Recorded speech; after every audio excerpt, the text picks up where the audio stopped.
one is right path and one is easy path. And I think today's youth is going totally opposite to it. Today's youth is trying to opt a easy path, which should not be there.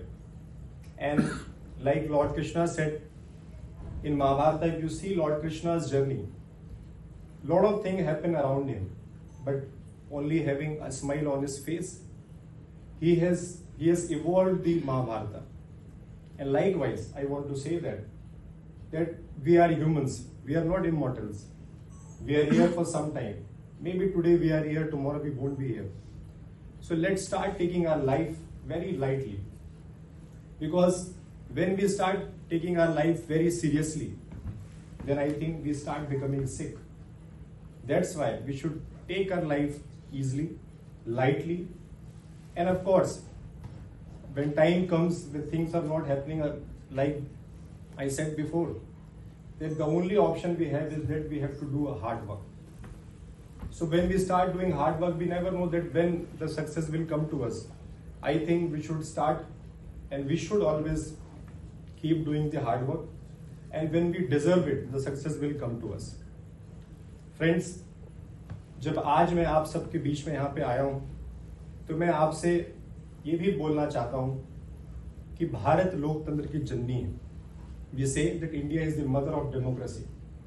और अभी हाल ही में भारत में लोकसभा चुनाव हुए और वहां के चुनाव में भारत की जनता ने लोकतंत्र के सबसे बड़े महापर्व में बहुत बढ़ चढ़ के हिस्सा लिया.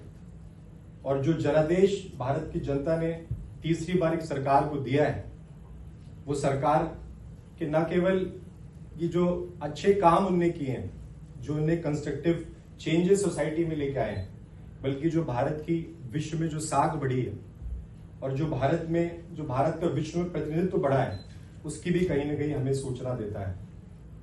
और इसलिए हमारे पूर्व प्रधानमंत्री अटल बिहारी वाजपेयी जी बोलते थे कि भारत की तो रग रग में लोकतंत्र है, और इसलिए हमें मदर ऑफ डेमोक्रेसी कहा जाता है.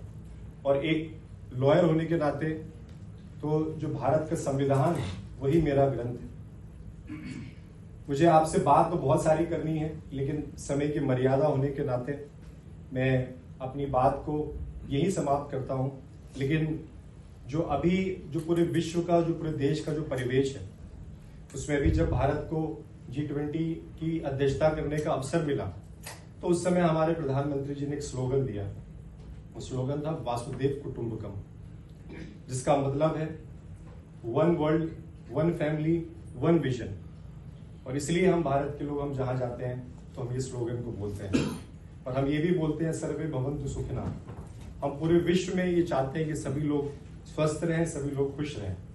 आज इस कार्यक्रम के माध्यम से आप सब ने मुझे हरीश जी के बारे में भी मैं आपको कुछ बताना चाहता हूं कि हरीश जी इंडिया में बहुत सारी इनिशिएटिव्स ले रहे हैं, और विशेष रूप से हिमाचल के यूथ्स के लिए. उन्होंने बीते सालों में इंडिया में जॉब फेयर्स ऑर्गेनाइज किए.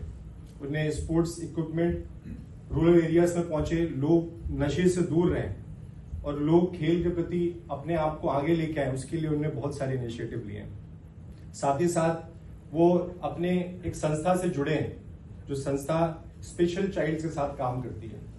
उन्हें एजुकेशन भी देती है, उन्हें पैरा ओलंपिक्स के लिए तैयार भी करती है, और एक तरीके से उनको कैसे सेल्फ सफिशिएंट बनाया जाए, इसके लिए भी काम करती है.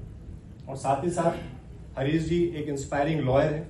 वो हमारी लॉ फर्म के फाउंडिंग पार्टनर है, और हम लोग मिलके हम बहुत सारे ऐसे इनिशिएटिव ले रहे हैं जो इंडिया में यूथ को हेल्प कर सके. आप सब ने आज हम सबको यहाँ पे बुलाया, और आप सब ने जो हम सबको सम्मान दिया, उसके लिए आप सभी का बहुत बहुत धन्यवाद. Thank you.